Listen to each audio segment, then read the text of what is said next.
Bonjour tout le monde. Aujourd'hui, nous nous retrouvons aujourd'hui pour aborder le thème du spiritisme et de la médiumnité. Donc là, ce n'est pas un direct, c'est une vidéo donc que je prépare là en fonction de toutes les questions qui m'ont déjà été posées préalablement, soit sur mon MP, sur mon Facebook, Inès Lenne Medium, soit encore sur ma boîte mail. Donc je remercie tous les gens qui ont participé lorsque j'ai lancé la petite invite, comme quoi le prochain sujet allait être le spiritisme et la médiumnité. Je remercie tous ceux qui ont apporté leur contribution par leurs questions. La première question, en tout cas celle qui revient le plus souvent, c'est de me demander si le spiritisme et la médiumnité sont la même chose. Alors fondamentalement non, le spiritisme et la médiumnité ne sont pas la même chose. Le médium est une personne qui sert de canal, qui sert de récepteur, qui sert de transmetteur aussi. Mais dans un premier temps, au début de la médiumnité, le médium reçoit les choses, perçoit les choses, les ressent, les voit, fait de l'empathie sur le plan énergétique comme sur le plan spirituel, c'est-à-dire soit avec le lieu, soit avec les défunts, les entités. C'est quelque chose qui est inné chez lui, hein. Déjà à la base, je pars toujours du principe qu'on ne devient pas médium, on est déjà médium. Ça peut être une capacité qui est refoulée, qui peut être, comment dire, bridée dans le sens par rapport à notre éducation, par rapport à des craintes, par rapport à des doutes, par rapport à une culture, une religion ou autre. Voilà, c'est un état médiumnique que la personne porte en elle et qui malheureusement n'arrive pas à refaire surface et à s'exprimer. Et lorsque vous avez des médiums qui se découvrent, entre guillemets, sur le tard médium, c'est qu'en fait, c'était déjà placé en eux, mais il y a un chemin de vie qui était nécessaire de faire au préalable pour pouvoir laisser ressortir, ressurgir cette aptitude, cette sensibilité. Donc la médiumnité, pour moi, est quelque chose d'inné. Euh, Après, on apprend à vivre avec, on apprend à la gérer, on apprend à travailler avec, ainsi de suite, un petit peu du tac au tac, on va dire. Donc le monde astral, tout ce qui est au niveau des esprits, au niveau des entités, que ce soit dans le haut astral, c'est-à-dire tout ce qui est énergie pure, lumineuse, que ce soit dans le bas astral, c'est-à-dire euh, la tourmente, quelque chose de plus négatif, de plus sombre, de plus nocif, a accès au médium de manière spontanée, de manière innée. On attire à nous tout ce qui est de l'ordre de l'invisible, même de l'énergétique, hein, puisque les médiums aussi font pas mal d'empathie. Donc même au niveau des personnes qui côtoient un médium, le médium, le médium est apte à ressentir les états d'esprit, l'état émotionnel d'une personne qui est proche de lui. Euh, le, la médiumnité étant quelque chose d'inné, de spontané, on n'a pas besoin d'aller chercher les choses, les gens, les entités, les esprits, les défunts. Ils viennent à nous de manière très naturelle, très spontanée. Donc cette particularité fait que notre énergie est plus intense, on va dire, puisqu'on est peut-être un peu plus éveillé, un peu plus connecté, un peu plus conscient de tout ce monde invisible. Et cette prise de conscience fait que notre énergie est un peu plus intense et donc ça attire un petit peu comme une lumière attirerait des papillons de nuit. Ça attire donc tout ce qui est autour de nous de l'ordre de l'invisible.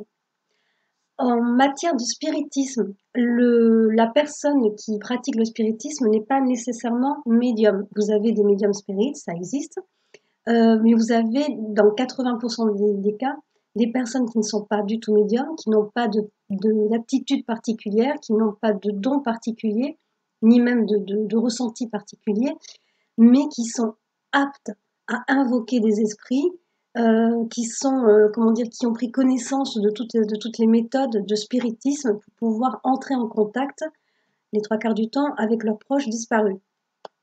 Et après, dans d'autres circonstances, vous avez des groupes spirites qui font un travail d'échange avec l'au-delà dans un cadre d'un cercle spirit pour aller puiser des informations directement à la source, entre guillemets, que ce soit avec des guides, que ce soit avec des défunts. Donc, il n'est pas du tout nécessaire d'avoir des aptitudes médiumniques pour être spirit. Le souci avec le spiritisme, c'est qu'il s'agit d'une invocation. C'est la différence fondamentale avec la médiumnité, hein. C'est-à-dire que le spirit va donner l'ordre, intimer l'ordre à une présence spirituelle, que ce soit une entité ou que ce soit un défunt, de venir se rapprocher de lui sur le plan de la matière, sur le plan terrestre, pour pouvoir faire un contact. Donc on va directement aller chercher quelqu'un ou quelque chose en lui disant est-ce que tu là? C'est normalement la phrase qui est le plus formulée pour faire les séances de spiritisme. Et on va le chercher. Hein. Voilà, on les invite à venir vers nous. Le problème fondamental avec le spiritisme, c'est que c'est une invitation, entre guillemets, qui est lancée à tous les habitants de l'astral. C'est-à-dire, vous lancez littéralement une bouteille à la mer et vous avez les petits poissons comme les grands requins qui peuvent prendre ces petites bouteilles pour en prendre connaissance. C'est exactement ce principe-là. Le spiritisme, c'est une porte ouverte sur l'inconnu et quiconque passe a le droit de rentrer un petit peu chez vous déjà, auprès de vous, et de prendre justement l'initiative de ce contact. Le médium, vous me direz pareil, vous me direz un médium peut aller chercher des défunts pour faire les séances de médiumnité ou aller chercher des guides. Ça sera des médiums spirites à ce compte-là. C'est-à-dire que vous adressez la photo, mettons, d'un disparu, et le médium va aller chercher ce défunt quelque part. Pour ma part, je ne suis pas médium spirit, je fais de la médiumnité pure, c'est-à-dire que déjà, pour ceux qui me connaissent et qui suivent un petit peu mes vidéos, je travaille jamais sur la photo des défunts. C'est quelque chose qui pour moi n'est pas, disons que c'est supportable, mais au niveau énergétique, c'est trop intense. Voilà, c'est pour ça que je mets pas mal de distance. Donc moi, quand je travaille à distance, je travaille avec la photo de la personne qui demande la consultation. Je ne travaille jamais sur la photo des défunts. C'est-à-dire que lorsque la personne m'adresse sa photo, je vois directement, si c'est pour la guidance, je vois les guides, si c'est pour des défunts, je vois les défunts. Donc, lors de la séance, je passe une invitation, hein, c'est-à-dire que clairement, voilà, je dis, voilà, il y a telle personne qui cherche à vous joindre, mais j'y pense pas constamment, mais j'y pense régulièrement pour favoriser, on va dire, cette demande, cet appel. Je ne sais, alors vous me direz oui, mais tu ne sais pas qui va venir. Mais le truc, c'est que moi, je filtre. J'ai l'habitude. Je suis médium depuis toute gamine, donc je sais directement, comment dire, que je cerne à qui j'adresse mon appel entre guillemets. Ce sont des défunts, ce sont des proches défunts de cette personne. Et lors des séances se présentera effectivement des défunts liés à cette personne même des ancêtres, hein, parce que j'ai eu le cas il n'y a pas très longtemps d'une dame pour qui il y avait un proche disparu, mais qu'elle n'a pas connu, qui datait vraiment du siècle dernier facile, et du tout connu. Et quand je lui ai décrit, quand je lui ai parlé et tout ça, quand je lui ai donné les infos, elle m'a dit ben non, ça me parle pas du tout. Bon, mais c'est très bien, je prends les infos et tout, mais il y avait tellement d'insistance de la part du défunt que du coup, je lui avais dit, mais surtout, si vous avez moyen, par vos grands-parents, par vos parents, d'avoir la confirmation de l'identité de ce proche, menez un petit peu l'enquête. Et je crois que c'est même l'après-midi même, la personne m'a dit, bah, écoutez, effectivement, j'ai retracé un petit peu, j'ai demandé, et la personne dont vous m'avez parlé durant la séance, qui est donc un proche familier, qui est aussi son guide familier, eh ben, a bien existé, avait tel nom, exerçait telle fonction, et oui, on a retrouvé des photos et tout ça. Donc voilà, donc pour dire que voilà, moi je filtre aussi les appels, mais je ne vais pas les chercher, c'est-à-dire que qui doit venir viendra au niveau des contacts défunts et au niveau même des guides.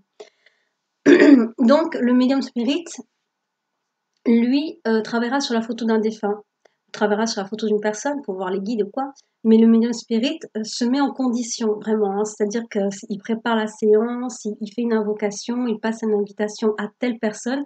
Donc en fait, du coup, cette invitation prendra plus la tournure d'une invocation, c'est-à-dire qu'on demande à cette personne précisément de venir vers soi.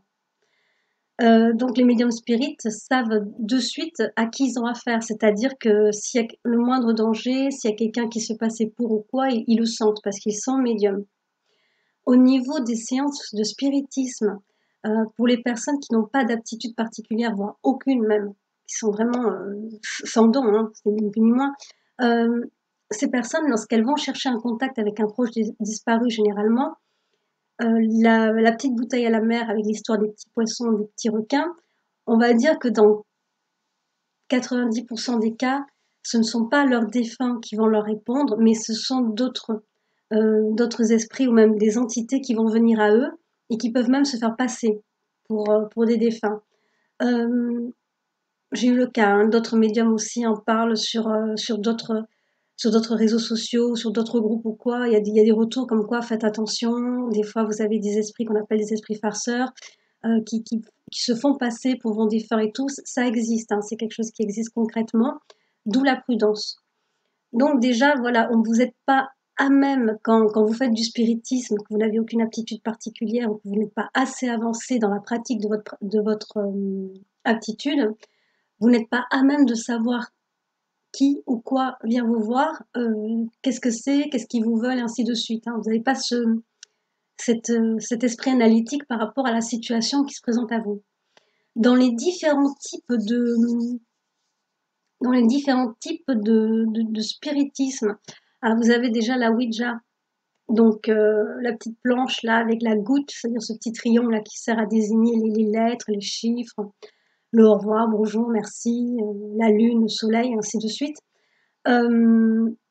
Franchement, moi je me suis vue écrire sur un groupe Facebook, enfin je crois que c'était le mien, hein, pardon, mais je crois que c'est le mien en plus. Je me suis vue écrire pour quelqu'un qui disait, peut-être pas le mien d'ailleurs, pour quelqu'un qui disait, voilà, mais la Ouija doit absolument être en bois plutôt qu'en plastique, plutôt que ceci, que cela, pour favoriser les énergies. Je vous dirais, on s'en fout royalement parce que la Ouija, c'est un système d'alphabet, de chiffres, de codes, de symboles, qui peut être fait avec du papier lambda, avec du Bristol, avec un verre à pied, même avec un pendule. Hein, vous pouvez très bien tracer, figurer en tout cas une Ouija sur du papier et puis prendre votre pendule et puis vous amuser comme si c'était la Ouija. On s'en fiche royalement. Hein, quand on me dit, bah écoutez, si la Ouija elle est en bois, ça vous garantit d'avoir des énergies beaucoup plus pures, beaucoup plus saines qui viennent à vous. Pas du tout. Pas du tout, ça garantit absolument rien. Hein. C'est une planche en bois, point barre.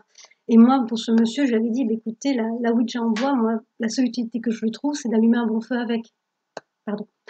Pardon, mais c'est ce que je pense parce que c'est tellement, comment dire, jouer à la roulette russe avec le spiritisme et la Ouija en particulier et entre autres, hein, que franchement, je déconseillerais. À nouveau, hein, je comprends totalement que des personnes qui sont dans le deuil, qui ne souhaitent pas passer par un médium. Alors, c'est pas tant le fait d'avoir confiance ou pas confiance dans le médium, de risquer de tomber sur des charlatans ou des gens compétents. C'est pas ça l'idée. L'idée fondamentale, quand des gens qui sont endeuillés font du spiritisme, c'est d'avoir pour eux-mêmes, sans avoir besoin de passer par un lien, c'est tout, hein, ça tient qu'à ça. Hein, ils n'ont pas besoin, ils n'ont pas envie d'avoir un intermédiaire, donc ils vont chercher eux-mêmes l'information par leurs propres moyens, ce qui les expose à tout. Donc au niveau de la Ouija, ce que j'avais vu et ce que j'ai entendu et ce que j'ai lu, c'est que voilà, il y a des protocoles à suivre pour vous assurer la meilleure garantie, que tout se passe pour le mieux, que vraiment que vous soyez à l'abri de tout. Donc il y a les rituels de protection. Il y a aussi le fait de, mettons, de ne pas être tout seul quand on fait la Ouija, mais d'être à plusieurs. Certains annoncent même un chiffre pair ou un chiffre impair, de faire ça plutôt le soir plutôt que la journée, de faire ça chez soi plutôt que dehors. D'autres vous diront faites-le plutôt dehors plutôt que chez vous. Dans, dans, vraiment dans l'absolu, et ça c'est pas, comment dire, c'est pas une légende urbaine pour le coup, hein, dans l'absolu, dès lors qu'il y a une invocation, que ça se passe le soir, que ça se passe la journée, que vous soyez seul, que vous soyez entouré, que vous ayez mis des protections ou pas des protections, de l'autre côté, mais ils s'en fichent, mais royalement. Vous les invitez, ils viennent. L'invitation est ouverte à tous, ils vont venir. La Ouija, c'est exactement comme un téléphone, c'est-à-dire vous allez composer un numéro au pif et quelqu'un forcément va décrocher de l'autre côté. Et la personne ou l'entité qui va décrocher de l'autre côté pourra être soit aimable avec vous, soit vous envoyer balader, soit vous menacer, ainsi de suite. C'est exactement pareil. Hein. Le fait d'être, on va dire, accompagné lorsqu'on fait de la Ouija, c'est une question d'énergie, c'est-à-dire d'amener plus d'énergie pour intensifier l'appel, pour intensifier l'invocation. Il est recommandé, hein, parce que moi j'ai suivi un groupe, pas des, mais un groupe qui faisait du spiritisme. Il est recommandé lors des séances de Ouija ou des séances de spiritisme en général, d'avoir un médium avec soi. Parce que le médium, enfin moi je m'appelais, enfin je m'appelais, je m'étais donné un petit peu ce surnom de paratonnerre parce qu'en fait, dans une assemblée de spirites, quand vous avez un médium, c'est normalement lui qui prend tout pour sa pomme. Donc comme ça, c'est, on va dire, c'est une sorte de sécurité. Ouais, ça fait vraiment paratonnerre par rapport à certaines présences. C'est-à-dire que le médium, comme je vous l'expliquais au tout début, est à même de ressentir les énergies. Donc s'il sent qu'il y a un loup dans la bergerie, qu'il sent qu'il y a quelque chose vraiment qui est insidieux, qui est hostile, qui se joue de nous ou quoi, ou qui se joue de ceux qui pratiquent, parce qu'on n'est pas obligé, voilà, on peut être aussi dans la salle puis regarder l'assemblée qui fait la Ouija ou quoi, ou la séance de spiritisme avec les tables tournantes, les verres, et ainsi de suite. Le médium est à même de dire attendez, il y a quelque chose qui cloche, il y a des drôles d'énergie, des drôles d'ondes, on arrête tout. Alors quand on arrête aussi pareil, hein, quand on arrête, il faut faire ça proprement. C'est pas style on quitte tout, on lâche tout, on laisse tout en plan. C'est vraiment on prend le temps de dire merci, même si c'est quelque chose de pas très cool qui s'est présenté. On prend le temps de dire merci et on stoppe la séance proprement. On quitte ça proprement. Donc voilà, donc le médium est plus à même de cerner à quoi on a affaire, qu'est-ce qui se passe, s'il y a le moindre danger, et de prendre sur lui aussi les choses, de faire aussi rempart d'ailleurs, hein, par ses propres énergies. Donc voilà, au niveau de la Ouija, parce que c'est couillon à dire, mais on aura beau vous dire n'en faites pas, ne le faites pas, c'est dangereux, vous allez vous attirer beaucoup de soucis et bien pire même parfois, les gens y vont quand même. Donc moi je suis partie du principe, avec les années, avec le recul, je suis partie du principe qu'au bout d'un moment, quand vous avez quelqu'un qui est toujours là, malgré que vous lui dites ne le fais pas ou quoi, qui va le faire, au bout d'un moment, autant l'accompagner tant que possible, le conseiller autant que possible, en lui mettant bien les petits guillemets, en disant mais fais gaffe, tu prends des risques. Alors je te préviens, je t'annonce un petit peu la couleur de ça à quoi tu t'exposes. Après, ben c'est pas tu te démerdes, mais c'est plutôt tu prends tes responsabilités, quoi. C'est plutôt ça l'idée, c'est tu prends tes responsabilités. Euh, le, le spiritisme, alors encore avec la Ouija et tout ça, donc forcément, vous savez pas qui vous avez en face, hein, donc c'est vraiment risqué.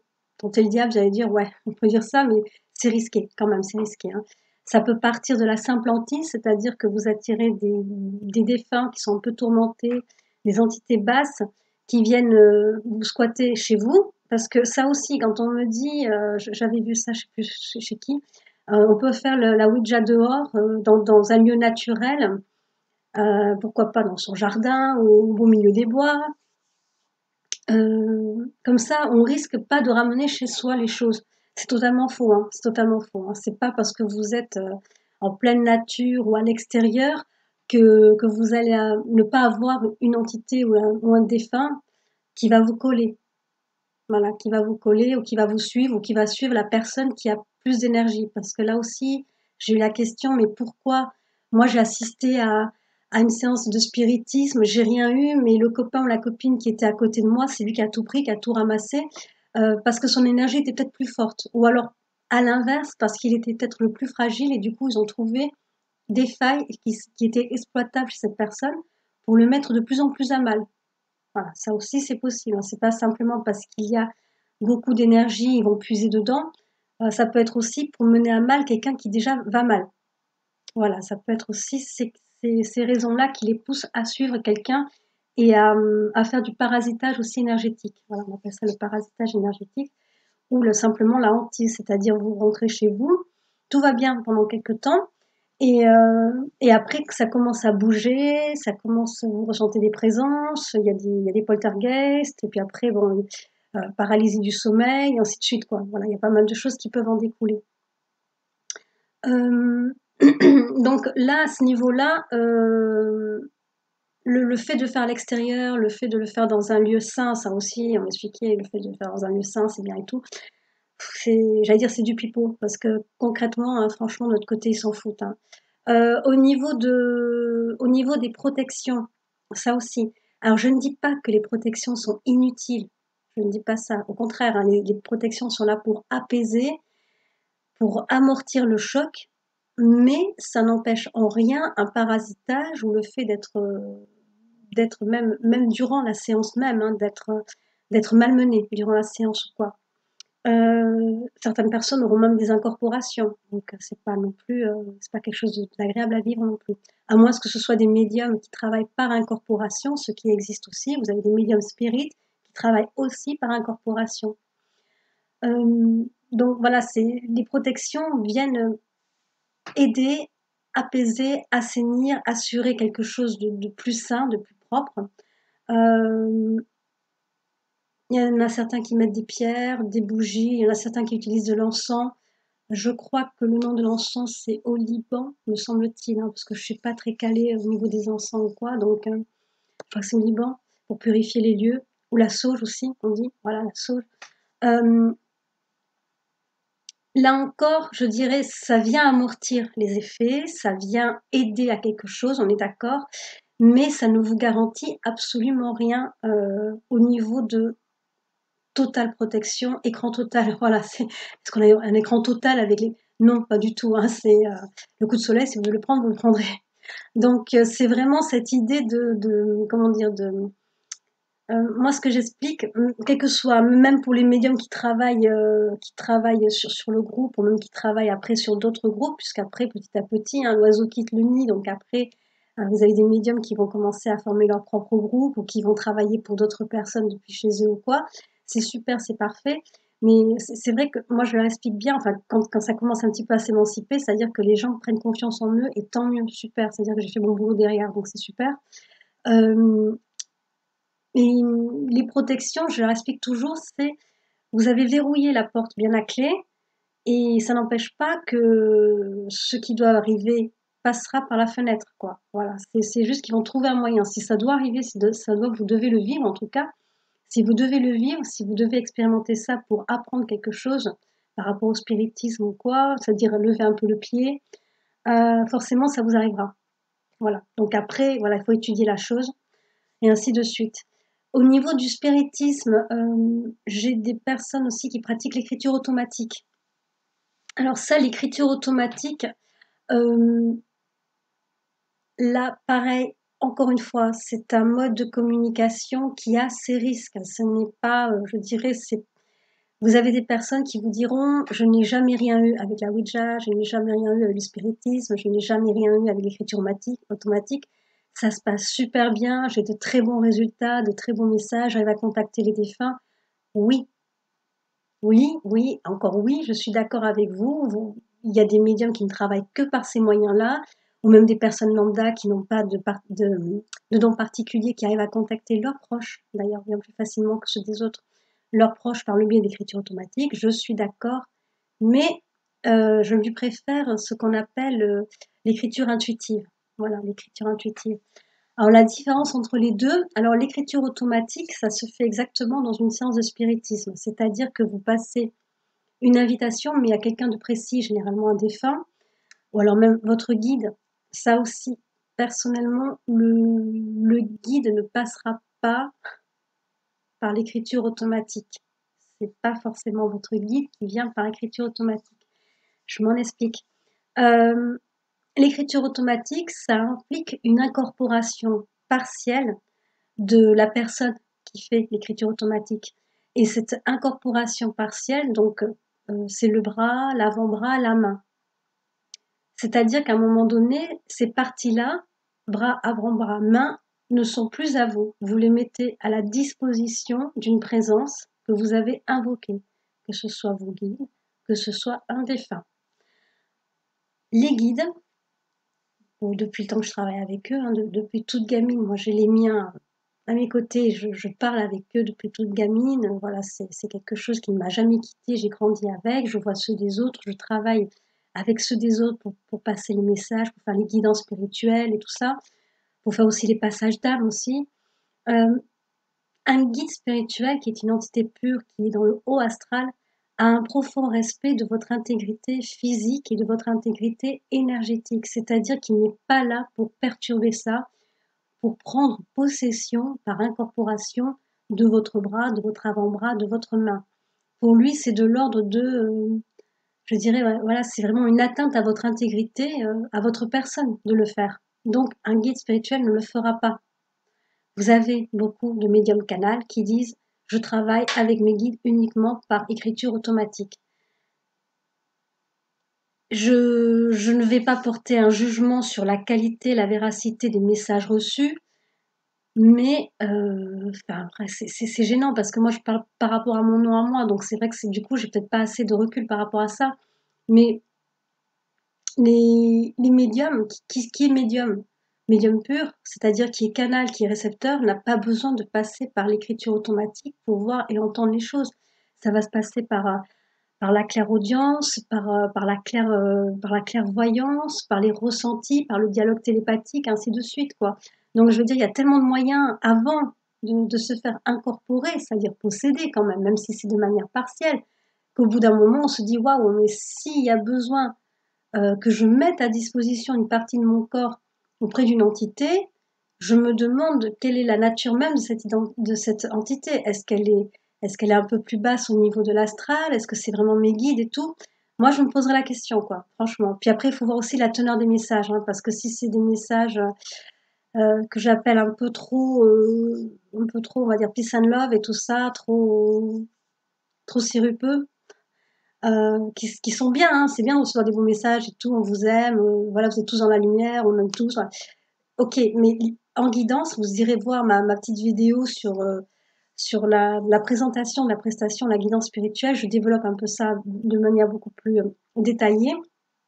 La guidance, il n'y a pas que ça, hein, c'est vraiment un accompagnement, j'allais dire, c'est un coaching, ouais, c'est un coaching, c'est-à-dire que les choses qui doivent être dites sont dites. Si ça fait plaisir, ça fait plaisir. Si vous le recevez plus ou moins mal, il y a des raisons pour que eux aussi vous remettent un petit peu sur les rails. Donc voilà, donc ce n'est pas forcément et nécessairement que des messages d'amour, peace and love et tout ça, quoi, hein. Donc un guide, vraiment, vraiment, vraiment, pour moi en tout cas, ne passera pas par l'écriture automatique. Voilà, parce qu'il a un respect de votre personne. Les défunts, eux, vont passer bien plus parce qu'ils sont encore trop sur le plan matériel, sur le plan terrestre et l'émotionnel aussi. Donc, ils peuvent se permettre, eux, de faire une incorporation et de faire le contact via l'écriture automatique. Le problème étant le suivant, toujours pareil avec le spiritisme, c'est que si vous n'êtes pas médium, si vous faites ça pour avoir des contacts défunts avec vos proches disparus, vous n'êtes pas à même de savoir qui vous contacte, qui prend possession de votre corps, de votre bras, de votre avant-bras, de votre main. Vous ne le savez pas. Vous ne le savez pas du tout. Les esprits farceurs existent. Ils peuvent se faire passer aussi pour vos défunts. Oui, c'est possible. Et au niveau de l'écriture automatique, vous avez comment dire, l'écriture automatique, comme vous laissez à disposition, en général, certaines personnes ferment les yeux ou regardent un peu dans le vide et puis écrivent comme ça sur le fil tout ce que. Enfin, c'est même pas elle qui décide en fait, puisque c'est quelque chose d'autre qui prend votre main et qui écrit à votre place. Donc c'est même pas ces personnes-là qui raisonnent ou quoi, c'est vraiment quelque chose d'autre qui écrit à votre place. Donc elles écrivent ce que l'entité ou ce que le défunt souhaite leur dire et ça peut être plus ou moins cohérent, ça peut être plus ou moins beau, ça peut être des fois perturbant. Moi, j'ai une dame là qui s'était essayée pendant quelque temps à la suite du décès de son mari, qui s'était essayée à l'écriture automatique pour pouvoir le contacter. Au départ, la première chose, parce qu'au départ, l'écriture automatique, on reçoit jamais de grandes lignes, hein, pour les débutants, même très très souvent, l'écriture automatique, c'est quelques mots, vraiment quelques mots mis côte à côte, des fois parfois incohérents, parfois liés entre eux, qui ont un sens ou quoi. Et au début de son expérience, voilà, par rapport à l'écriture automatique, cette dame n'était pas du tout médium, hein, ni rien. C'est juste parce qu'elle a été veuve. Et elle avait eu donc le premier coup, elle avait eu le prénom de son mari. Donc ok. Et donc elle a réessayé, elle avait eu des gribouillis, tout ça, qui n'étaient pas du tout cohérents, qui voulaient rien dire. Et à force d'essayer, elle avait réussi à avoir un message Et le message était: «Rejoins-moi». Donc ça supposait que son défunt mari attendait que la dame se suicide pour le retrouver de l'autre côté. Elle a été totalement bouleversée, cette pauvre dame, hein. Elle était vraiment à plat et puis elle m'a demandé: «Mais écoutez, est-ce que c'est possible qu'il nous demande ça?» Je lui ai dit: «Mais non, hors de question, quoi». Je lui ai dit: «Non, clairement, aucun défunt ne vous dira, bah, écoutez, écoute, rejoins-moi, supprime-toi pour me rejoindre, quoi». C'est absolument impensable. C'était bien autre chose qui avait pris les commandes, c'est le cas de le dire, hein, qui avait pris les commandes et qui lui avait écrit ça à travers elle, mais qui lui avait écrit ça. Pareil, j'avais eu le cas d'une dame qui pratiquait beaucoup le pendule. Alors ça aussi, le pendule, hein, ça, pour ma part, le pendule doit rester à l'usage purement énergétique, c'est-à-dire pour voir si les lieux sont sains, pour voir si des énergies sont bonnes, mais sur le plan tellurique, c'est-à-dire la maison, les sols et tout ça, comme la radiesthésie, quoi. Et pareil aussi par rapport au plan médical, en tout cas un petit peu pour cerner un peu les choses, pour localiser un mal par rapport à une personne, pour savoir si les chakras sont bien ou quoi. Voilà, tout ce qui a trait au milieu du magnétisme, radiesthésie, énergétique, je suis d'accord, hein, pour même mesurer le taux vibratoire de ces pierres ou quoi. Ok, je suis tout à fait d'accord avec ça pour le pendule. Par contre, le pendule pour tout ce qui est spiritualité, c'est-à-dire interroger via le pendule, comme je vous l'expliquais avec la petite Ouija qu'on peut se faire soi-même, et puis on fait bouger le pendule comme ça vers telle lettre, telle. Moi, je le déconseille fortement parce que le pendule est un outil qui est assez intense. C'est un très bon outil de travail. Mais le problème, c'est qu'il est très, très influençable déjà par soi-même. Donc, il faut savoir aussi prendre pas mal de recul pour ne pas influencer le pendule et pour ne pas être dans ce qu'on appelle les effets idéomoteurs, c'est-à-dire que inconsciemment, c'est vous-même qui allez diriger le pendule vers telle chose ou telle autre. Donc il faut pas mal de connaissances de soi-même pour ne pas influencer ce pendule. Et en même temps, le pendule étant un très très bon outil, le, comment dire, il se fait un petit peu le réceptacle des énergies environnantes.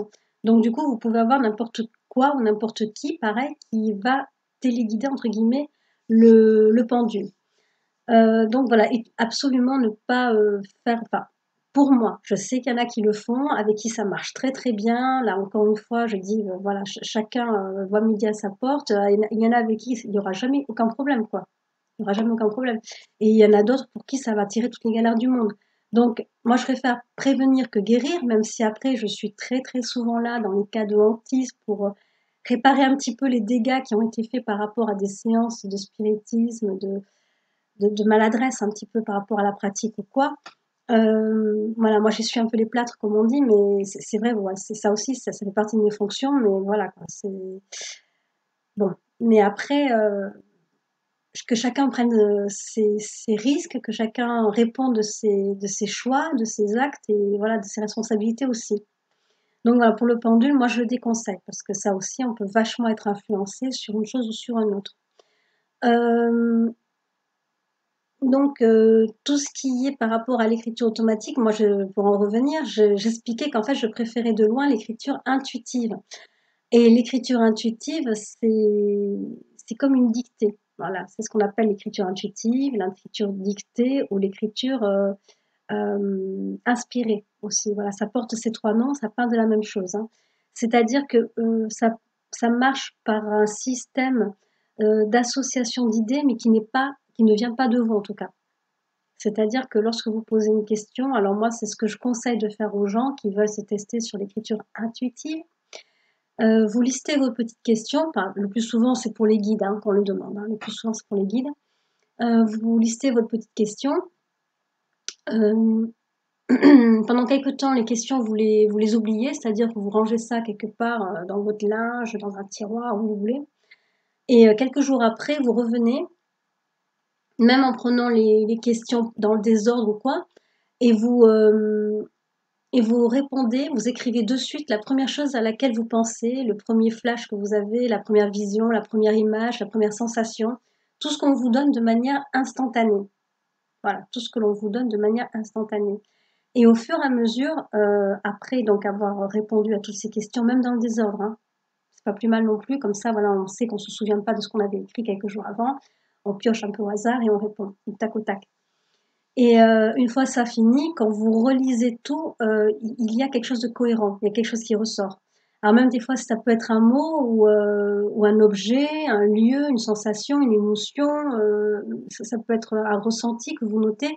Tout cela a un sens une fois que vous relisez tout, parce que ça vous amène à quelque chose. Ou alors vous allez être amené à constater quelque chose en lien avec ça.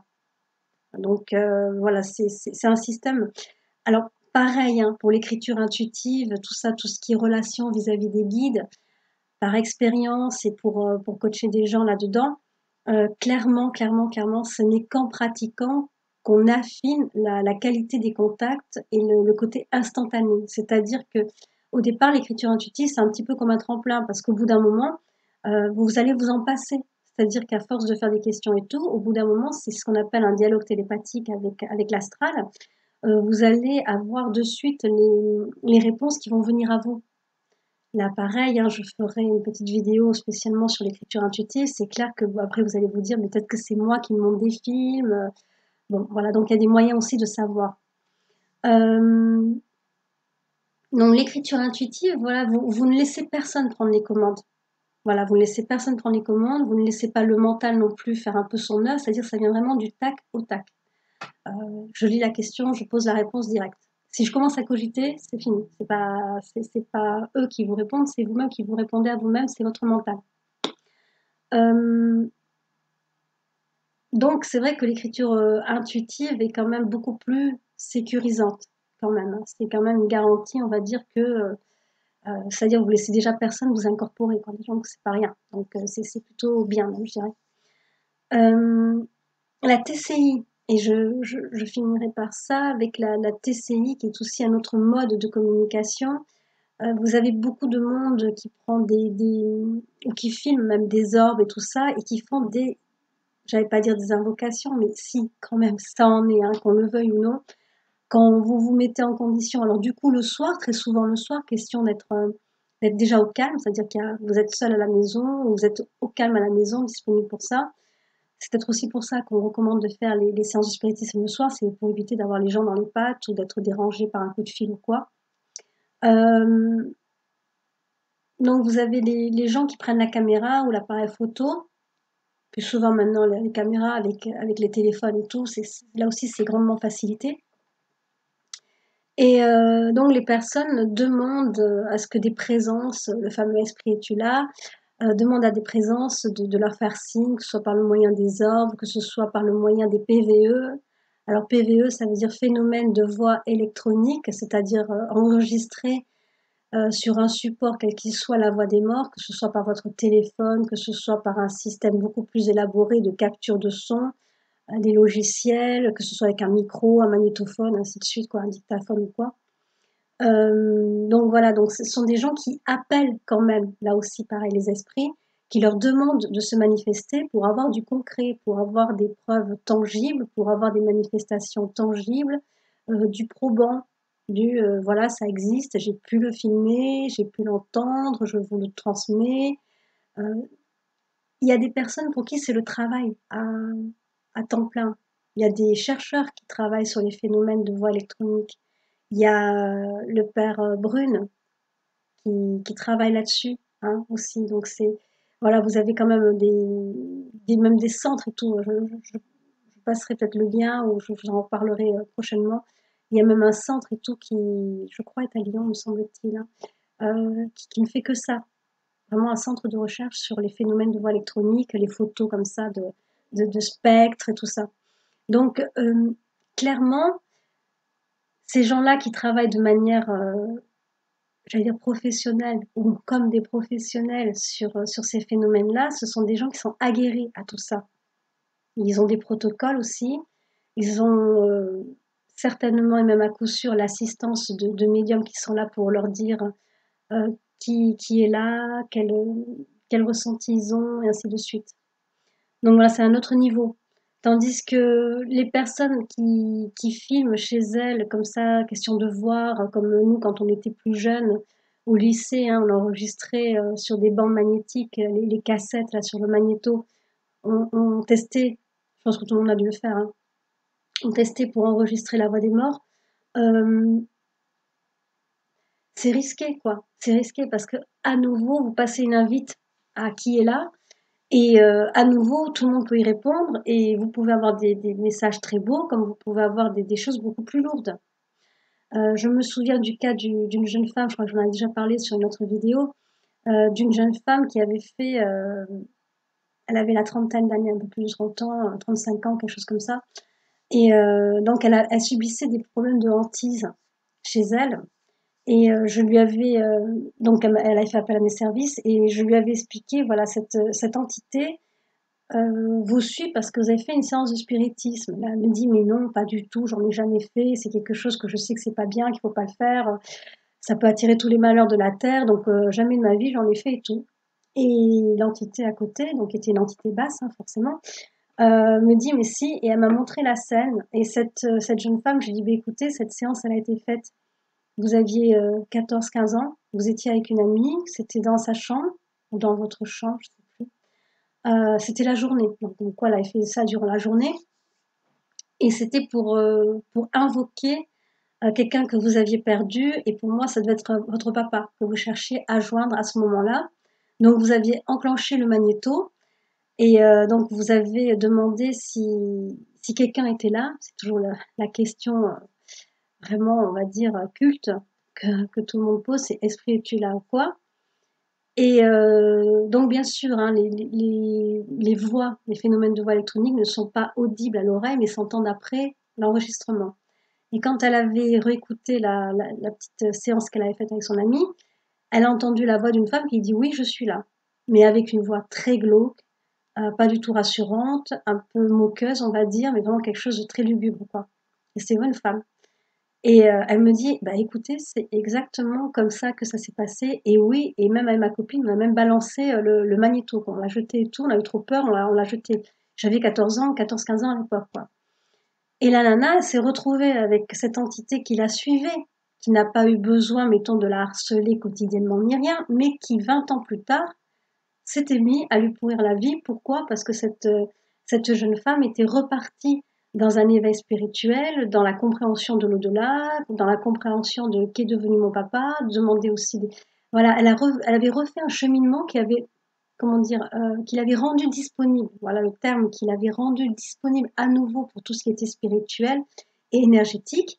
Et du coup, il y a l'entité qui s'est dit, ah bah tiens, c'est un peu comme si on l'avait sorti un peu de son sommeil, entre guillemets, l'entité a commencé à lui poser problème à ce moment-là. Mais depuis plusieurs mois, quoi, quand même. Hein. C'était quelque chose de lourd, des effets poltergeist, la santé et tout qui n'allait pas.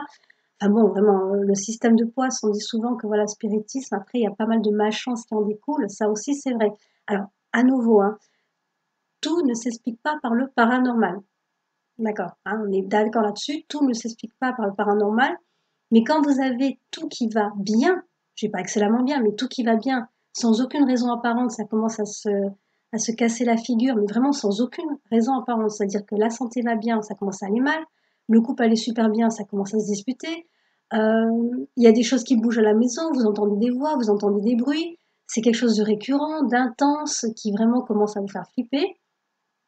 Quand on remonte un petit peu, je dirais que très très très souvent, très majoritairement en tout cas, avec moi dans les cas de hantise que je traite, il faut toujours, enfin, c'est même pas qu'il faut toujours, mais on me présente toujours cette cause de cette personne a fait du spiritisme, cette personne a fait des invocations, cette personne a fait de l'écriture automatique, et ainsi de suite. Voilà, je dis pas cause à effet, bah si, hein, clairement, pour moi, il y a vraiment des conséquences à nos actes, et l'au-delà est là pour nous le rappeler constamment. Donc, avec tout ce qui est orbe, enregistrement de voix, phénomène PVE et tout, je ne dis pas ne le faites pas, mais je dirais plutôt faites-le de temps à autre, ne soyez pas assidus, parce que ça aussi, c'est une caractéristique du spiritisme, c'est l'addiction. Je pense que vraiment, avant toute autre chose, hein, le premier danger du spiritisme, c'est l'addiction. Moi, j'ai quitté le groupe Spirit avec lequel j'étais, pour qui je servais de paratonnerre. Je les ai quittés petit à petit parce que les personnes étaient addictes vraiment à ce phénomène-là. Et, euh, et du coup, je me suis dit, mais waouh, c'était quoi? Ils passaient peut-être 1 à 2 heures tous les jours à demander à leurs proches d'avoir des messages par PVE, d'avoir peut-être prendre des photos. Enfin, moi, c'était plus les PVE et tout hein, qui traitaient, c'était vraiment les messages en vocal, quoi. Tous les jours, pendant 2 heures. Après, je pense bien qu'ils devaient le faire aussi à la maison, quoi. Donc, je me dis, de l'autre côté, au bout d'un moment, ça leur tape un petit peu sur le système, et puis au bout d'un moment, ils veulent pas répondre, et puis au bout d'un moment, il y a quelque chose d'autre qui va répondre à la place d'un défunt. Toujours pareil, je ne dis pas, il n'y a pas de résultat avec le spiritisme. Il y en a. Certains répondent à vos attentes, et d'autres ne sont pas ceux escomptés, et ça vous attire beaucoup de problèmes. Donc, on fait hyper gaffe. Mais le premier problème, c'est quand même l'addiction. Parce que quand vous avez des gens, c'est pour ça que j'ai quitté ce groupe, parce que vraiment, c'était devenu lourdingue, quoi, au bout d'un moment. Quand vous avez des gens pour absolument tout et n'importe quoi interrogent leurs défunts,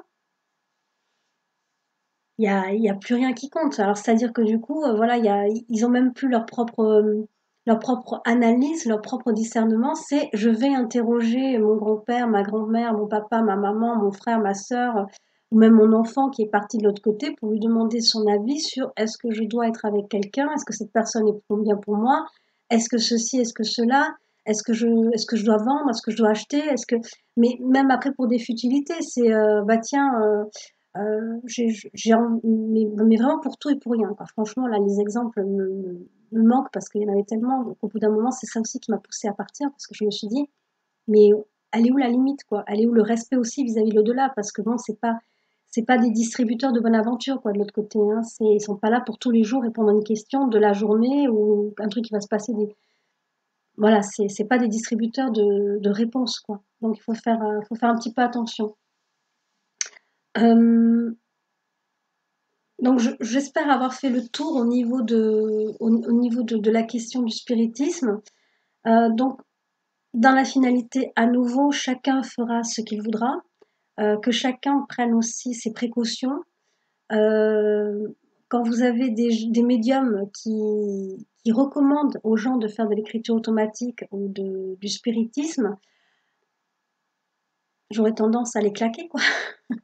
J'aurais tendance à les claquer parce qu'ils ont beau vous jurer, ça aussi, hein, juste un petit passage comme ça, quand ils vous disent mais ne vous inquiétez pas, vous ne risquez absolument rien parce que vous avez un taux vibratoire élevé, parce que vous êtes rempli de bonnes intentions,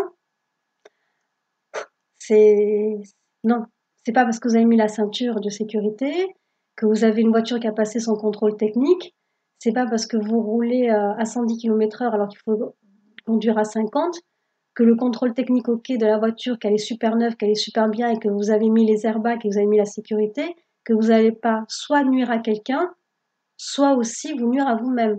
Ça aussi, hein, parce que par rapport aux protections ou quoi, par rapport au taux vibratoire ou quoi, il y a une chose aussi qui est intéressante de comprendre, c'est que même si vous, vous êtes fort, si vous, vous êtes blindé par rapport à certaines atteintes, si vous avez bien la tête sur les épaules ou quoi, si on a envie de vous nuire mais que vous n'êtes pas accessible, ça va se reporter sur vos proches ou sur quelqu'un qui est un peu plus fragile ou un peu plus défaillant que vous. Donc ça aussi, ça peut arriver, hein. Moi, je vois pour certaines personnes, mettons, qui pratiquent même la médiumnité ou du spiritisme de manière un peu trop abusive ou autre, c'est-à-dire que même quand ça dérange, ces personnes des fois sont immunisées entre guillemets. Je veux dire que voilà, c'est difficile d'accéder à elles, c'est difficile de leur nuire, et du coup, ça peut retomber sur quelqu'un d'un peu plus fragile au niveau de la santé, par exemple, dans la famille. Ça arrive. Donc là aussi, pareil, hein, il suffit de visualiser comme quoi on protège, on met une bulle autour de cette personne, on lui renvoie de l'énergie, on fait un obstacle. Ça donnera peut-être lieu aussi à une prochaine vidéo par rapport aux protections et tout. Mais voilà, ce sont des risques. Voilà, ce sont des dommages collatéraux, comme j'appelle ça. Ce sont des dommages collatéraux, c'est-à-dire que si c'est pas pour vous, ça peut être éventuellement pour quelqu'un de proche. Donc faites gaffe autant pour vous-même que pour vos proches. À nouveau, le spiritisme n'est pas un jeu, la Ouija n'est pas un jeu. Vous avez un film qui est sorti il y a quelque temps, donc sur 2 tomes, qui s'appelle Ouija, justement, le bien nommé. Alors le premier Ouija 1, Bon, c'est lambda, hein, c'est vraiment la production hollywoodienne dans sa plus grande splendeur, on va dire. C'est sympatoche, c'est gentil, ça fait peur, ça fait pas peur. Bon. Mais le Ouija 2, celui-là, par contre, je vous le recommande parce qu'il est excellent. Il est vraiment excellent dans la mise en place de Ouija, comment c'est venu, comment les. Enfin, je vous raconte pas le film, sinon après, hein, enfin, c'est pas cool. Mais ce Ouija 2, là, Ouija 2, le début, la naissance du mal, je crois que ça s'appelle, un super titre. La naissance du mal ou un truc comme ça, c'est Ouija 2. Alors celui-là, par contre, je vous le recommande parce que ça va vous calmer tout net sur l'envie de pratiquer le spiritisme ou sur l'envie de pratiquer la Ouija. Parce que celui-là, clairement, après, bon, sur le final, c'est un petit peu hollywoodien, on est d'accord, hein, mais dans le principe, c'est-à-dire sur la première heure de film, c'est concrètement ça.